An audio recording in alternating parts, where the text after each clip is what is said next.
They say you never truly know what you're made of until someone tries to pave over your soul. And for me, that realization didn't in oppos.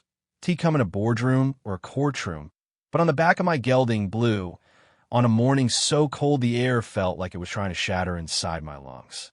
My name is Elias Thorne, and I've spent the better part of 50 years running the High Ridge Ranch, a stretch of Montana dirt that's been in my family since my great-grandfather traded a pair of prize breeding bulls and a pouch of gold dust for it back when the state was more territory than civilization. This land is more than just acreage to me. It's the smell of drying alfalfa, the way the shadows stretch long and purple across the valley at dusk, and the memory of my father's calloused hands showing me how to mend a fence before I was old enough to drive. But about a year ago, I rode out to the western boundary, a quiet corner of the ranch we call, the Notch, because of the way the hills dip low toward the county road, and what I found there didn't in oppos. Just break my heart. It made my blood turn to absolute ice. I was riding the line because a few of my heifers had gone missing, and I figured they found a soft spot in the wire, but as I crested the final rise, I didn't in oppos. TC broken wire or wandering cattle. I saw a goddamn empire.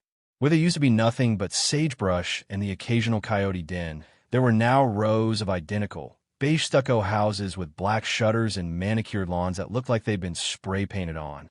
There was a paved cul-de-sac, a line of designer mailboxes, and even a little playground with a bright red slide that looked completely alien against the rugged backdrop of the mountains.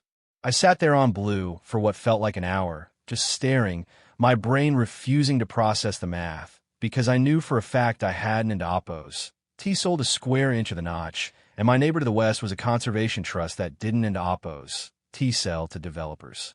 Yet, here was an entire subdivision, maybe 40, 50 homes, nestled right inside my property line like a parasite that had grown overnight. I didn't into oppos. T stormed down there screaming.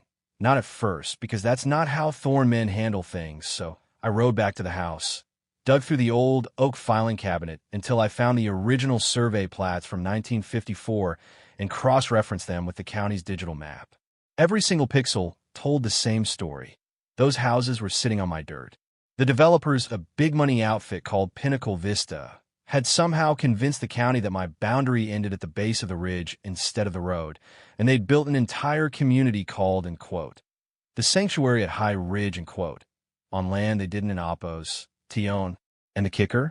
They formed a homeowners association, a bunch of self-important busybodies who had already started sending me, violation notices, via certified mail for the, unsightly agricultural equipment, parked in my own barn, which they claimed was visible from their, community walking trail, That's when I met Victoria Vance, the president of the HOA, and a woman who sounded like she'd spent her whole life practicing how to talk down to people while smiling.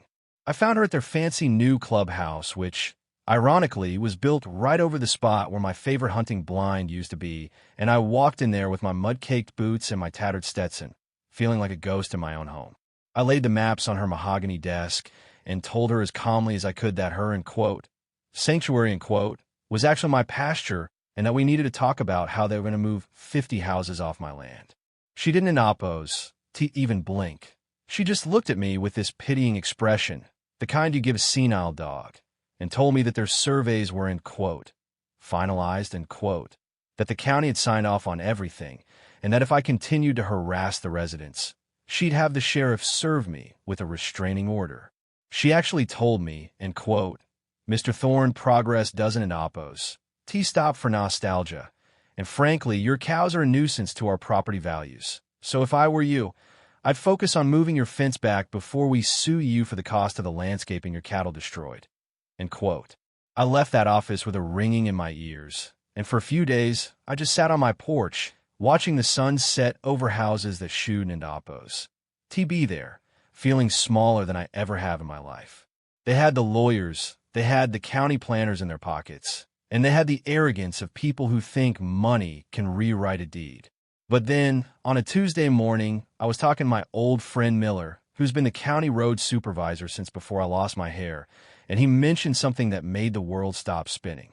He told me the county had never actually taken over the maintenance of, Sanctuary Drive, end quote. The only road that connected those 50 houses to the main highway, because the developer had promised to keep it private for the first 5 years to save the taxpayers' money. My heart started thumping against my ribs as I asked Miller to look up the exact coordinates of that road. And when he did, he whistled low and long. The road didn't oppose. T just crossed my land. It was my land. The developers had paved over an old logging trail my father had built in the 70s, a trail that was clearly marked on every deed as a private ranch road with no public easement. They had built a kingdom, but they'd built it behind a door that only I held the key to. I didn't oppose. T called the lawyers. I didn't oppose. T called the news. I went down to the local hardware store and bought 2 heavy-duty steel posts, a massive length of grade 80 transport chain, and a padlock that looked like it belonged on a bank vault. Around 2 a.m., while the end quote, sanctuary end quote, was sleeping in their climate-controlled bedrooms, I took my backhoe down to the entrance of their neighborhood, the spot where my property officially began. I dug 2 deep, narrow holes on either side of the asphalt, dropped those steel posts in, and poured 4 bags of fast-set concrete into each one.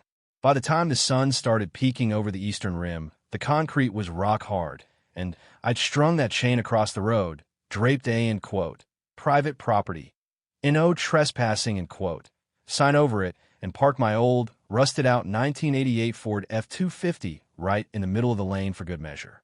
The first car arrived at 6:30 a.m., a shiny white Tesla driven by a guy in a suit who looked like he'd never seen a piece of dirt he couldn't oppose. T-by. He honked. I didn't oppose. T-move. He got out, screaming about how he was going to be late for a closing in Great Falls, and I just leaned against my truck, took a slow sip of coffee from my thermos, and told him, and quote, "You're more than welcome to walk out, friend, but this truck and this road belong to the Thorne estate, and I've decided to close it for maintenance indefinitely," end quote. Within an hour, it was absolute chaos. There were 30 cars backed up, moms and SUVs crying because they couldn't oppose to get their kids to school, and eventually, Victoria Vance herself showed up in a Range Rover, looking like she was ready to breathe fire.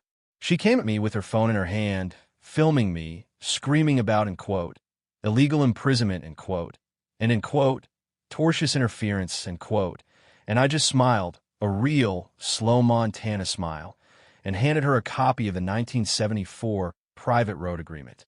End quote. This ISN and oppose. TA Road, Victoria, end quote. I said, loud enough for the gathered crowd to hear. End quote. This is my driveway. And since you told me progress doesn't oppose, T stop for nostalgia, I decided to progress with my plan to turn this particular stretch of asphalt into a hay-drying lot. You're trespassing, by the way, but I'll give you 10 minutes to get your Range Rover off my dirt before I have Miller over here tow into the ravine. End quote. She called the sheriff, of course. Sheriff Higgins is a good man, a man I've known for 40 years, and when he arrived, he spent 20 minutes looking at my deeds and 20 minutes looking at Victoria's frantic gestures. Then, he walked over to me, tipped his hat, and said, end quote, Elias, it looks like you've got a bit of a parking problem here, but as far as I can tell, the law says this is your dirt. I can oppose. T make you move a truck off your own property. End quote. He turned to the crowd and told them that if they wanted out, they'd have to hike through the brush to the highway, because the road was closed. The next 72 hours were like something out of a movie. The HOA's lawyers tried to get an emergency injunction, but my lawyer, a sharp-as-a-tack woman named Sarah, who's been waiting for a chance to take a bite out of Pinnacle Vista, reminded the judge that you can oppose. T grant an injunction for a road that legally doesn't oppose. T exist on public maps. The residents started to panic. Property values didn't oppose. T just dropped. They evaporated. People couldn't oppose. T get deliveries. They couldn't oppose. T get their trash picked up, and for the first time, they realized that their, in quote, sanctuary, in quote, was actually a cage built on a lie. Victoria Vance tried one last desperate move. She showed up at my house with a check for $50,000, telling me it was a, in quote, good faith gesture, in quote, for a permanent easement. I looked at that check. Then I looked at the spot on the ridge where those houses had erased my father's favorite grove of cottonwoods, and I tore it into 4 pieces and let the wind take it. End quote. I don an oppose. T want her money, Victoria, And quote, I told her. And quote, I want my ranch back. And since you've already poured the concrete, I reckon the only way to settle this is for you to buy the land you stole at the price I set, or I keep the gate closed until those houses rot into the sagebrush. End quote. In the end, it took a massive settlement. The developers, terrified of a class action lawsuit from the homeowners, had to pay me a sum that would make a king blush just to secure the road and the acreage the houses sat on. But I didn't oppose. T just take the money and run. I made it a condition of the sale that the HOA be disbanded, that the quote, community rules quote, be struck down, and that the notch remain open for my cattle to graze right up to their back fences. I wanted them to see the cows. I wanted them to smell the manure. I wanted them to remember every single day that they were guests on land that didn't oppose. T want them there. Today, the gate is gone, and in quote, Merrick Way quote, is a public road, but the residents are a lot quieter now. They don oppose. T send me violation notices anymore. They wave when I ride blue along the ridge, and there's a look in their eyes, a bit of respect, maybe a bit of fear, because they know that the quiet man on the horse is the only reason they have a way home. But here's the thing that still keeps me up at night, and I want to ask you all this. Did I do the right thing? I put 50 families through hell for a week. I saw kids crying because they couldn't oppose to get to their soccer games, and I saw elderly folks worried about whether an ambulance could get through if they had a heart attack. Some people say I'm a hero for standing up to the developers, but others in town call me a bitter old man who used innocent people as pawns in a grudge match. So, I'm curious. If someone built a house in your backyard and the law told you it was okay, how far would you go to take back what's yours? Would you lock the gate, or would you let them have the win for the sake of the quote, greater good quote? Drop a comment and let me know, because out here in the big sky country, the line between justice and vengeance is sometimes as thin as a strand of barbed wire. Don and Oppos. Forget to like the video and subscribe if you want to hear more stories from the High Ridge, if I'm still here to tell them.